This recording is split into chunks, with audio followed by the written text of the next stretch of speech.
We must learn now that the people who went to Eton can't run this country. They've done it, they've tried to do it, and this little small group who all went to the same school in the same class, it doesn't work.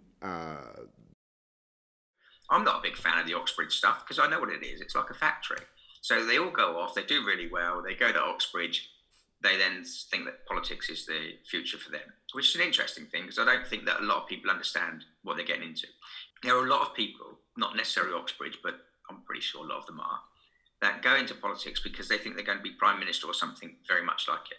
I feel we need some working class people, people that have lived a real life, people that are in touch with what's going on in reality, to maybe come to the front now and start to getting involved in how this country's run. Since Danny Dyer's appearance on BBC Breakfast, we've been looking into MPs and their degrees. Parliament is supposed to be representative of the country, but throughout history we've had privately educated Oxbridge graduates at the head of government. That doesn't scream representation.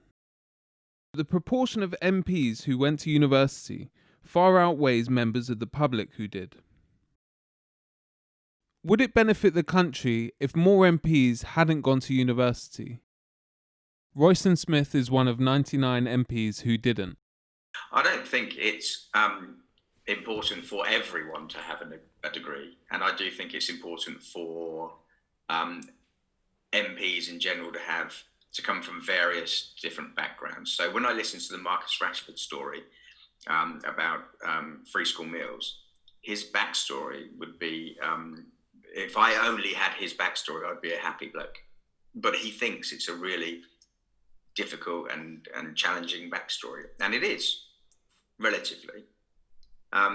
So the fact that I understand that, I think, is really helpful and important. The fact that Jacob Rees-Mogg almost certainly doesn't have any lived experiences of that doesn't mean that he should be excluded. I just think it takes all sorts. So people with degrees, people without degrees, people with hands-on experience, and people without. I think there's a place for all of us. As Royston mentioned in the last clip, the recent Free School Meals campaign led by Manchester United footballer Marcus Rashford is a snapshot of how some issues relating exclusively to the working class can then be seen differently by MPs without the lived experience.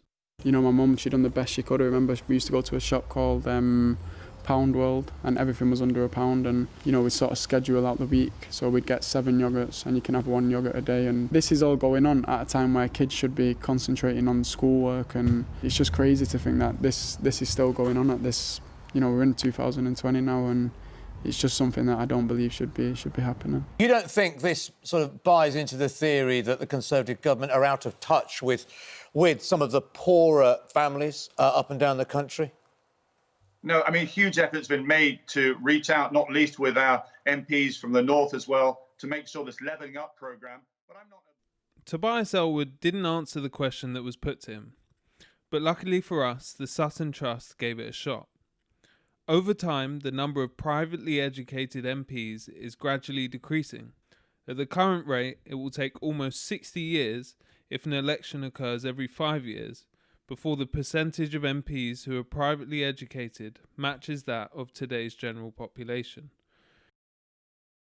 MPs are also more likely to have attended an elite university. Clearly, every young person in the UK does not have an equal opportunity to become an MP.